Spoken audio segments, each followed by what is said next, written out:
દીકરીનો બાપ કેટલો એ દીકરી સાસરે જાય ત્યારે ભાંગી જાય. સાંભળજો, અમારો સત્ય દાખલો છે. આજથી 5 વર્ષ પહેલા હું મુંબઈ, નવી મુંબઈ પનવેલ વિધિમાં એક રિસોર્ટમાં લગ્ન કરાવવા ગયો. પટેલ પરિવાર હતો રાજકોટનો. દીકરીના લગ્ન હતા. 3 દિવસનો એ ઉત્સવ હતો. બીજા દિવસે અમે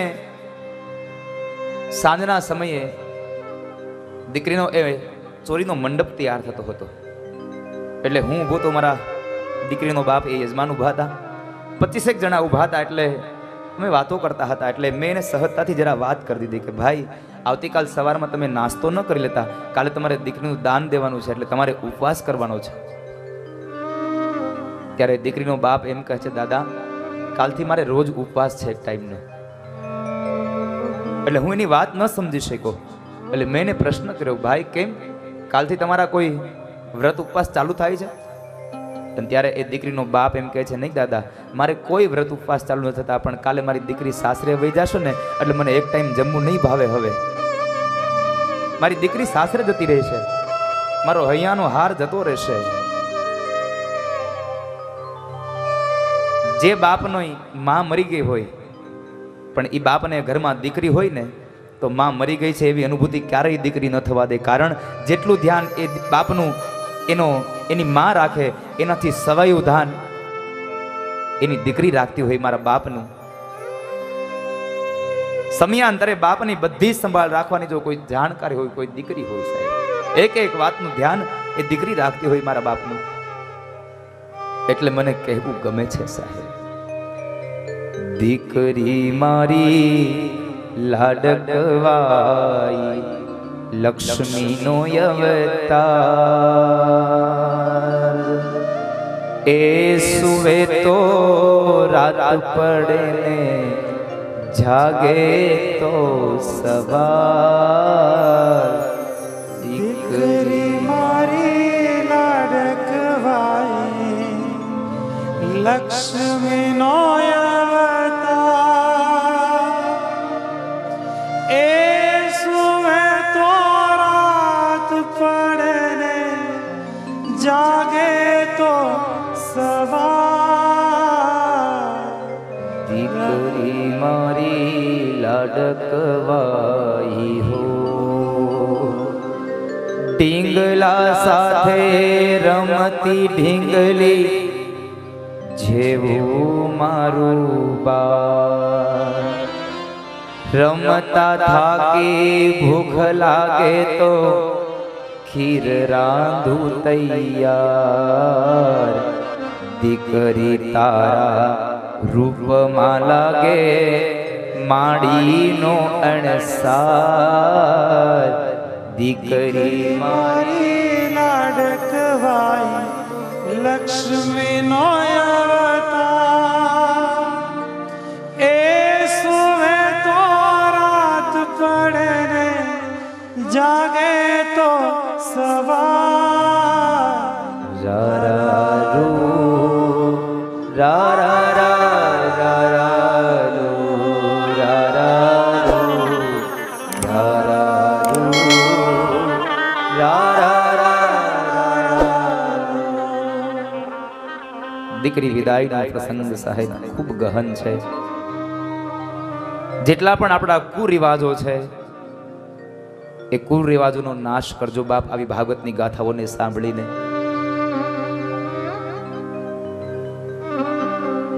માં લક્ષ્મીનું, આજ માં રૂકમણીનું આપણે અહીંયા કોટડિયા પરિવારના આંગણે ભાગવતનો આ મહા મનોરથ જ્યારે ઉજવાઈ રહ્યો છે, ત્યારે માં રૂકમણીનું કન્યાદાન કર્યું અને આપણે એના પુણ્યને મેળવ્યું. અને માં રૂકમણીને કહીએ, ભગવાન ઠાકોરજીને કહીએ કે ભગવાન, આ લગ્નનું જે કાંઈ પુણ્ય છે ને એ અમને તમને આપીએ છીએ, પણ બસ એટલી કૃપા કરજો કે અમારા પરિવારમાં સદૈવને માટે આવા ધર્મના મંડપ બંધાતા રહે અને અમારા પિતૃઓને તમારી ગતિ મળે સાહેબ. અમારા પરિવારમાં આવા ધર્મના મંડપો વારંવાર બંધાતા રહે. માં લક્ષ્મીને કહીએ, રૂકમણીને કહીએ, તમે પણ આશીર્વાદ દઈને જાજો કે અમારાથી આવા સત્કર્મો વારંવાર આ કોટડિયા પરિવાર હંમેશને માટે સત્કર્મો કરી અને પુણ્યનું ભાથું બાંધી અને આ મળેલા મનુષ્ય અવતારને સાર્થક બનાવી લે બાપ. એવો આ દીકરી વિદાયનો પ્રસંગ માં લક્ષ્મીને આપણે વિદાય કર્યા. આજ માં લક્ષ્મીને વિદાય કર્યા. કાલે 5 વાગે મારા ઠાકુરની સાથે અમારા સંપૂર્ણ સ્ટાફને કોટડિયા પરિવાર વિદાય કરશે. બાપ આવો આજના દિવસને અહીંયા જ વિરામ આપીએ. આવતીકાલ સવારે ફરી પાછા મળવાનું છે. વિદાયની વધારે વાતો નહીં કરીએ, કારણ વિદાય તો સૌ કોઈને રડાવી જાય. પથ્થર જેવા પથ્થરને જો પીગળાવી દેતી હોય તો આપણે તો મનુષ્ય છીએ, માણસ છીએ, શા માટે ન રડાવે? દીકરી વિદાય થાય એટલે ઘરનો ઉમરો મૂકીને બહાર નીકળે ને, ત્યાં આપણા કન્યા પક્ષના બહેનો એક ત્રાસની અંદર કંકુ ખોળીને લાવ્યા હોય છે. દીકરીના થાપા લઈએ છે. આ થાપા આપણે લેતા નથી. આ સમર્પણની મૂર્તિ દીકરી દઈને જાય છે. જેણે જેણે દીકરીના વિદાય કરી છે ને પૂછજો તમે.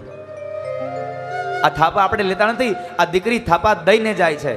નાની એવી જગ્યા લ્યો ને તો પણ દસ્તાવેજ કરો ને એમાં એક એક અંગૂઠાનું નિશાન કરો છો. ત્યારે દીકરી એમ કહે છે, પિતાશ્રી, બાપુજી, મારા એક અંગૂઠાનું નહીં, મારા 10 આંગળાના નિશાન દઈને જાઉં છું કે તમારા સંપદામાં, તમારી ફળિયાની ધૂળમાં પણ આજથી મારો હક નથી હવે. એટલા માટે હું સમર્પણની ને ત્યાગની મૂર્તિ કહું છું. બાપ, દીકરી વિદાયનો પ્રસંગ તો ખૂબ ગહન છે. જેને જેને દીકરીના દાન આપ્યા ને પૂછજો. આ તો આજે એક પ્રસંગ આવ્યો છે ને આપણે ઉજવીએ છીએ. બાકી જેને દીકરીને સાસરે મોકલે છે એ બાપને પૂછજો. જે દીકરીઓ સાસરે ગઈ છે દીકરીઓને પૂછજો કેટલું સમર્પણ, કેટલું ત્યાગ કરવો પડે છે. કારણ 2 કલાકની વિધિમાં કેટલું ત્યાગ. અને આ જગતનો મોટામાં મોટો કોઈ દાની હોય તો દીકરીનો બાપ છે. તમે 5,05,000 નું દાન દઈ અને એક તકતી લગાવી શકશો કે મેં અહીંયા દાન આપ્યું, પણ 25 વર્ષની ઉછેરેલી દીકરીને કોઈકના હાથમાં આપી દેશો, ક્યારેય તમે તકતી નહીં લગાવી શકો કે મેં દીકરીનું દાન આપ્યું છે. સૌથી મોટામાં મોટું દાન એટલે કન્યાદાન છે આ જગતનું. દીકરીના દાન દઈને પણ તમે ક્યારેય કહી ન શકો. મોટામાં મોટો જો દાની હોય તો એ દીકરીનો બાપ છે. સૌથી વધારે દુઃખ દેતું હોય આ દીકરી વિદાય એ દીકરીના બાપને. મેં મારી નજરે અત્યાર સુધી ઘણા બધા લગ્નો કર્યા છે, ઘણા બધા એવા દાખલાઓ જોયા છે કે કદાચ કંધોતર જેવો દીકરો મરણ પથારીએ પડ્યો હોય ને તો એ દીકરાનો બાપ કઠણ થઈ જાય, આંખમાં આંસુ ન આવવા દે. એટલો કઠણ થઈ શકે કે પોતાના બાપ પોતાના દીકરાને જુએ છે. જેના ખંભે ચડીને જવાનું હતું એને ખંભો આપવાનો સમય આવ્યો છતાં પણ એ દીકરાનો બાપ ન રડે. પણ હજી સુધીમાં એક પણ એવો બાપ નથી કે પોતાની 25 વર્ષની દીકરીને સાસરે મોકલતો હોય ને રડ્યો ન હોય. સાહેબ, સૌથી વધારે દુઃખ એ દીકરીના બાપને હોય છે. દીકરીનો બાપ અત્યંત દુઃખી થતો હોય. દીકરી થાપા આપી અને મંડપમાં આવે, મંડપને વધાવી લે, અને જ્યારે નીચે ઉતરે ને ત્યારે પરિવારના દરેક વડીલો લાઈનબદ્ધ ઊભા હોય પોતાની બહેનને, પોતાની દીકરીને મળવા માટે. અને ત્યારે સૌથી પહેલો એ દીકરીનો બાપ ઊભો હોય. પગથિયા નીચે ઉતરી અને દીકરી બાપને ગળે મળી બાથ ભીડી અને રડતી હોય. બાપ પણ એની દીકરીને બથ ભરીને રડતો હોય. સાહેબ, અત્યંત કરુણાઓ હોય સાહેબ એ સમયની. બહુ ગહન છે વેળા. હું સમર્પણની મૂર્તિ કહું છું ને, મોટામાં મોટું ઉદાહરણ અહીંયા છે. ત્યાગની મૂર્તિ શું કામ કહું છું? તમે કદાચ માતાઓ ભાવુક બન્યા હશો, સાંભળ્યું હોય નહીં સાંભળ્યું હોય મને ખબર નહીં, પણ જ્યારે દીકરીના બાપને મળે ને ત્યારે એના બાપને કાન પાસે મોઢું રાખીને કહે છે, બાપુજી હવે તમે મારી ઘરે આવજો. વિચાર કરો, નથી બાપનું આંગણું છોડ્યું, નથી હજી એના સસરાના ઘરના માટલાનું પાણી પીધું, ત્યાં દીકરીએ સ્વીકાર લીધું કે આજ મારો સંબંધ અહીંયા પૂરો થઈ ગયો. સાહેબ, આનાથી વિશેષ ત્યાગ કયો હોઈ શકે આ જગતમાં? આનાથી વિશેષ ત્યાગ ન હોઈ શકે. અને એ સમયે જ્યારે દીકરી વિદાય થતી હોય ત્યારે જાન પક્ષના અભણ બહેનો શું કહેતા હોય? પરણ્યા એટલા પ્યારા લાડી, ચાલો આપણે ઘેર રે.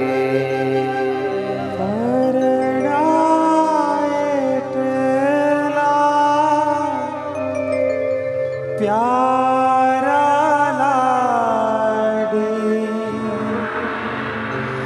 ચાલો આપણે ઘેર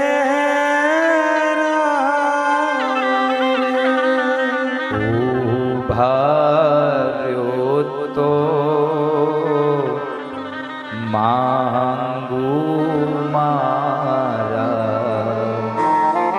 દાદા પાસે શી